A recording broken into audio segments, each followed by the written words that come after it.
प्रभु यीशु मसीह के नाम से सबको जय मसीह की।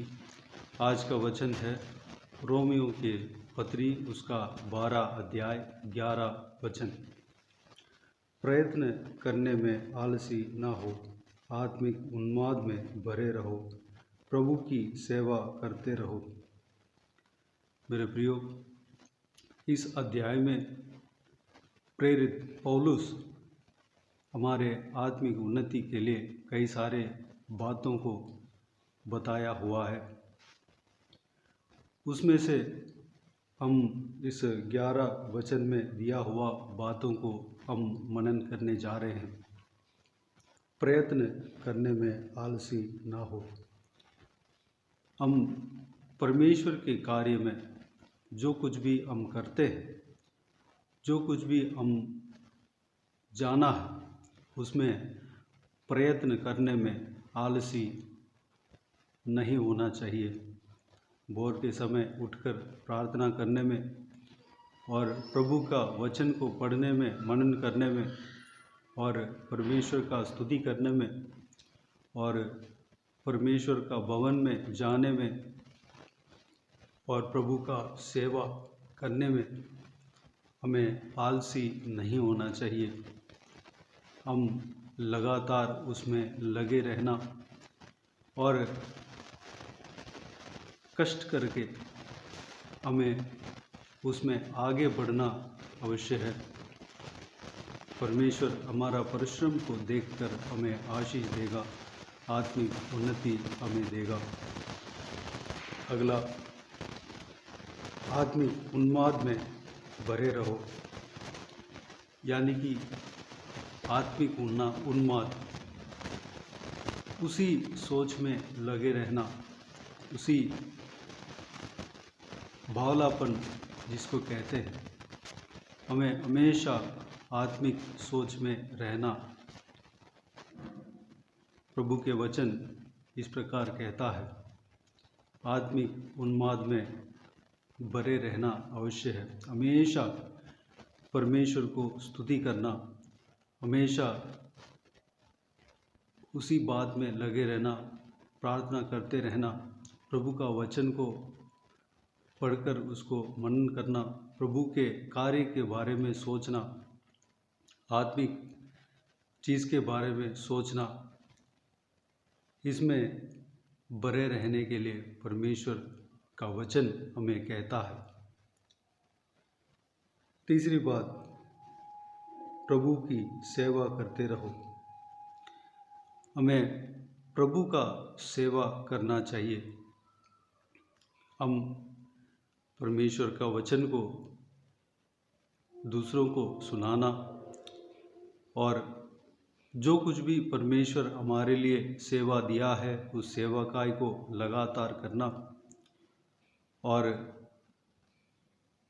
परमेश्वर के लिए जब अगर हम समय देते हों, परमेश्वर के लिए हम परमेश्वर का उपस्थिति में जाकर प्रार्थना करते हों, हम शारीरिक तौर पे भी हमें परमेश्वर को सेवा करना अवश्य है।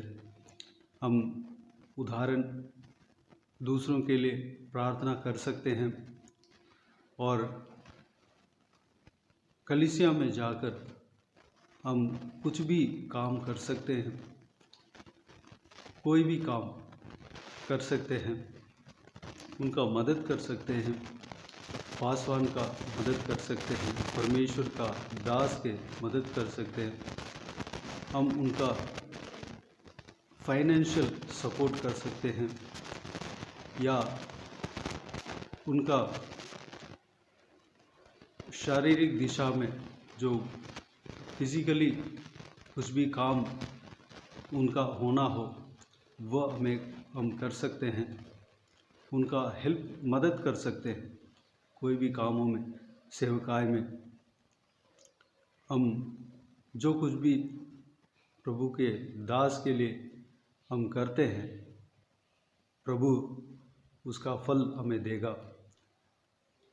हमें सेवकाई करने में आगे बढ़ना अवश्य है।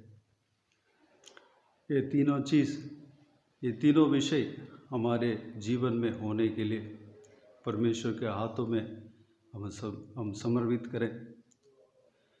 हमें प्रयत्न करने में आलसी नहीं होना चाहिए, आत्मिक उन्माद में भरे रहना चाहिए, प्रभु की सेवा करते रहना चाहिए। इस बात के लिए हम अपने आप को परमेश्वर के हाथों में समर्पित करें, प्रार्थना में लगे रहें, प्रार्थना में बने रहें। परमेश्वर प्रभु यीशु का आगमन निकट है, उसके लिए हम तैयार हो जाएं। प्रभु यीशु आप सबको आशीष दें। आइए हम प्रार्थना करें। स्वर्गीय पिता, दयालु परमेश्वर, आपको धन्यवाद देता हूँ। परमेश्वर पिताजी, आपके इस बहुमूल्य वचन के लिए आपको धन्यवाद देता हूँ।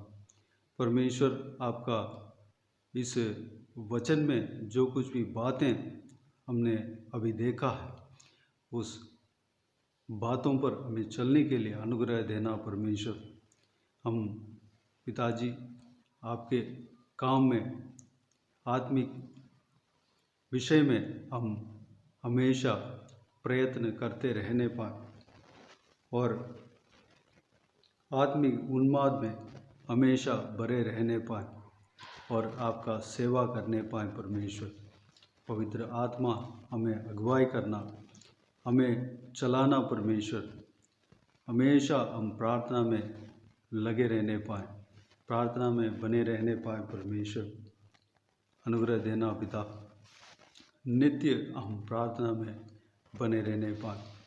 परमेश्वर, इस जो कुछ भी हमने मनन किया, देखा, उस बात के अनुसार हम चलने के लिए अनुग्रह देना पिता।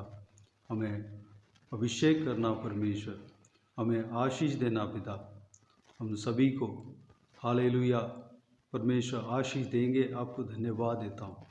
आपके आगमन के लिए हमें तैयार करेंगे। आपको धन्यवाद देता हूँ। परमेश्वर, सारा व्यूअर्स को इसी तरह आशीष देना पिता।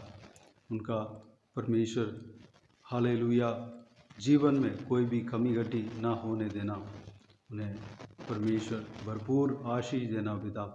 शारीरिक दिशा में आशीष देना पिता, आत्मिक दिशा में आशीष देना परमेश्वर, पारिवारिक दिशा में आशीष देना पिता। उनका परिवार में कोई क्लेश ना होने देना पिता। सारा क्लेश उलझन को दूर करना परमेश्वर। जो कोई भी जन जो कुछ भी परेशानी में हो, सारा परेशानियों को दूर करना परमेश्वर। उन्हें शांति आनंद से भरना पिता। धन्यवाद देता हूँ परमेश्वर। आपके आगमन के लिए हम सबको तैयार करेंगे। धन्यवाद देता हूँ परमेश्वर। हम सब चुने हुए लोग हैं परमेश्वर। हम सब आपसे बुलाए हुए लोग हैं परमेश्वर। आपको धन्यवाद देता हूँ पिताजी। सारा बच्चों को, जवान बच्चों को आपके हाथों में सौंपते हैं। उनको सुरक्षित रखना, उनके संग रहना, उनका भविष्य को आशीष देना, पढ़ाई लिखाई में आशीष देना पिता। गलत चीज़ों में फंसने नहीं पाएँ, आपके वचन के राह पर चलने पाएँ। बुज़ुर्गों को आपके हाथों में समर्पित करते हैं। उनके संग रहना, उनके शरीर में बल सामर्थ्य से बनना, उनका सहारा बनकर रहना पिता। सभी को आशीष देना, संभालना परमेश्वर। जो कोई भी कर्ज ले रखे हैं, उससे छुटकारा देना पिता। जो कोई भी मांग है, जो कोई भी विषय उनका मन में रखे हैं, सब कुछ आप जानते हैं। उसका हालेलुया परमेश्वर, उसका फल, उसका परमेश्वर हालेलुया वो कार्य जो कुछ भी उनका हृदय में परमेश्वर पिताजी आप जानते हैं पिता। आप कार्य करना परमेश्वर। धन्यवाद देता हूँ। हालेलुया, धन्यवाद देता हूँ पिता। सभी को आशीष देना पिता। जो कोई भी जन ट्रीटमेंट ले रहे हैं परमेश्वर, उनका ट्रीटमेंट का सफलता देना परमेश्वर। सारा ज़रूरतों को पूरा करना पिता। हालेलुया, धन्यवाद देता हूँ। जो कोई भी बीमार हो, उनको छू कर चंगा करना प्रभु यीशु मसीह के नाम से चंगा होने पाए परमेश्वर। धन्यवाद देता हूँ पिता। जो कोई भी जन आपका वचन को नहीं सुना हो परमेश्वर, आपका वचन को सुनने पाए पिताजी।